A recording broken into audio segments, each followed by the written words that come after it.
কাজে আজকেও যদি বিজেপি পার্টি মনে করেন আপনারা ক্ষমতায় এসছেন বলে আপনারা আমাদের গণতান্ত্রিকভাবে মিছিল করতে দেবেন না, মিটিং করতে দেবেন না, আমি সরি টু সে, কই আপনারা তো উইদাউট পারমিশনে অভিযান করতেন রোজ, কত মেরেছেন পুলিশকে,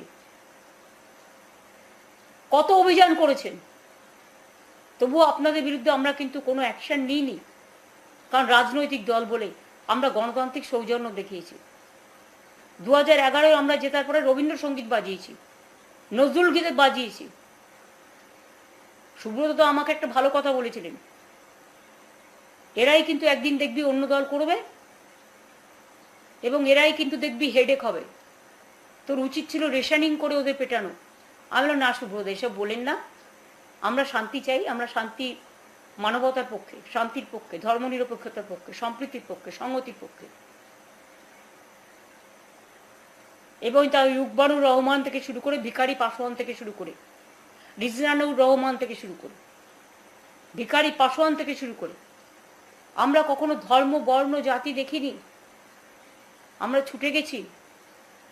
রঘুনন্দন তিওয়ারিকে গুলিতে মারা হয়েছে বেহালায়, বিমলা দে হাওড়ার শিক্ষিকা মারা গেছেন, কুচবিহারে রবীন বিমান হায়দার মারা গেছে, বর্ণালী দত্ত নার্স রেপ হয়েছে, ছাত্র রাজনীতি করতো আমাদের একটি মেয়ে, তাকে রেপ করে বলা হয়েছিল তার বাবা তাকে রেপ করেছে। মনে রাখবেন, এগুলো আমি কিন্তু ভুলিনি। খেজুরিতে অনেক অত্যাচার আমি চোখের সামনে দেখেছি, মিদনাপুর জুড়ে অনেক অত্যাচার আমি চোখের সামনে দেখেছি। আর যারা আজকে বড় বড় কথা বলছেন তারাও কিন্তু আগে কংগ্রেস থাকাকালীন টিকিট নিয়ে 3বার করে হেরেছেন। তৃণমূল কংগ্রেসে যখন তৈরি হয়েছিল তখন আপনারা ছিলেন না, তখন মেদিনীপুরের ওখান থেকে লড়াই করেছিল অখিলগিরি সিপিএমের বিরুদ্ধে, এবং অখিলগিরি সেকেন্ড পজিশনে গিয়েছিল। আপনারা আপনার পিতৃদেব, যদিও তার বয়সকে আমি রেসপেক্ট করি, তিনি লড়াই করেছিলেন কংগ্রেসের হয়ে, তিনি 3rd হয়েছিলেন। তারপরেও অনেক রিকোয়েস্ট করার পরে আপনাকে আমি টিকিট দিয়েছিলাম, কারণ আপনাদের আমি খুব ভালো চিনতাম। কিছুদিন আগেও তো আপনারা খবর পাঠিয়েছিলেন কোনো কিছুর মারফত। আমি যদি অভিষেককে তাড়িয়ে দিই তাহলে কেউ কেউ চলে আসবেন, আমি নিইনি আপনাদের। তার কারণ আমি আপনাদের খুব ভালো চিনি। যাদের নৈতিক চরিত্রের গাফিলতি আছে, যাদের নীতি নেই, আদর্শ নেই, দর্শন নেই, মানুষ খুন করা, অত্যাচার করা, ধ্বংস করা, লুট করা, এবং পুলিশ দিয়ে রাষ্ট্রীয় সন্ত্রাস, আমিও তো প্রশাসন চালিয়ে এসেছি, পুলিশ দিয়ে এই রাষ্ট্রীয় সন্ত্রাস আমরা কখনো করিনি। আপনারা পুলিশকে মেরে লাঠি মাথা ফাটিয়ে দিয়েছেন, কাউকে খালিস্তানি বলেছেন, কাউকে পাকিস্তানি বলেছেন, তা সত্ত্বেও আমরা কিন্তু আপনাদের সাথে কিছু করিনি। এটা কি আমাদের দুর্বলতা ছিল?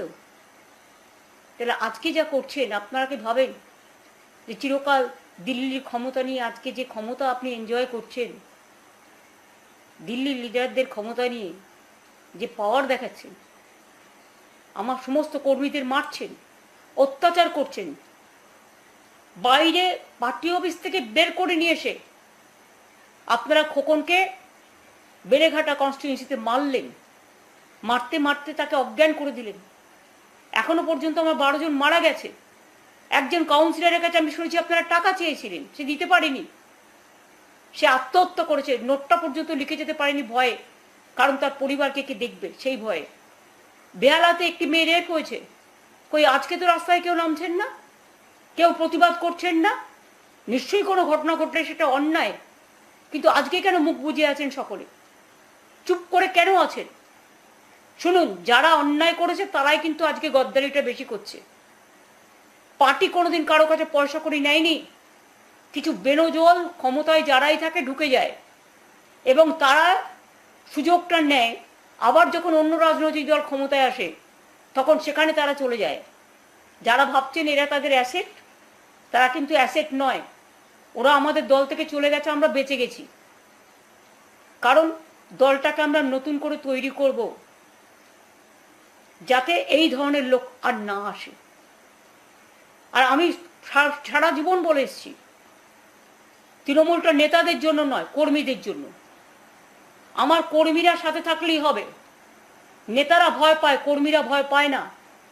যারা যারা ভয় পাচ্ছেন, পার্টির থেকে টিকিট পেয়ে এমএলএ হয়েছেন, পার্টির থেকে টিকিট পেয়ে এমপি হয়েছেন, এতদিন ক্ষমতা এনজয় করেছেন। আজকে যেই পার্টি হেরে গেছে, সঙ্গে সঙ্গে অন্য পার্টির সাথে আন্ডারস্ট্যান্ডিং। কেউ বলছে সম্পদ বাঁচাতে, কেউ বলছে পুলিশ থ্রেট করছে ভয়ে, কেউ বলছে অ্যারেস্ট করবে ভয়ে। তাহলে হাজার হাজার কর্মীরা যারা অ্যারেস্ট হয়েছে তারা মানুষ নয়? তারা আপনার জন্য খাটেনি? তারা আপনাদের জন্য করেনি? আজকে তাদের কথা একবার চিন্তা করে দেখুন। আরে আমার পরিবারের লোককে তো আপনারা প্রাণে মারতে গেছিলেন। আজকে সে যদি জীবন যুদ্ধে লড়াই করতে পারে, জীবন তার কেড়ে নিতে গেছিলেন, অ্যাটেম্প টু মার্ডার, লিঞ্চিং করেছেন, তাকে কি না করেছেন। সেই ইয়াং ছেলে ফাইট করে মাথা নত করেনি। কল্যাণ ব্যানার্জি, অভিষেক দলের লিডার, লোকসভার তাকে মারলেন মানে খুন করতে গেলেন। প্রথমে একটা হসপিটালে গেলাম ভর্তি করতে, তারা বলল আমাদের পারমিশন নিতে হবে। কই, পেশেন্টেরও কালার দেখে আপনাকে ভর্তি করতে হবে? সেখান থেকে আরেক জায়গায় নিয়ে গেলাম, তারা বললেন আমার এই দেখুন কত ফোন আসছে, শুধু থ্রেট করছে, অ্যাডমিশন করা যাবে না। ডাক্তার অ্যাডমিশনের জন্য লিখে দিয়েছে স্লিপে, বেডে ট্রমা কেসের ট্রমা কেয়ারে ভর্তি হয়েছে, 2 ঘন্টা সেখানে ছিল, তার স্যালাইন চলছিল, তার ট্রিটমেন্ট চলছিল, তাকে স্ক্যান সব করবার জন্য ডাক্তার অ্যাডভাইস করে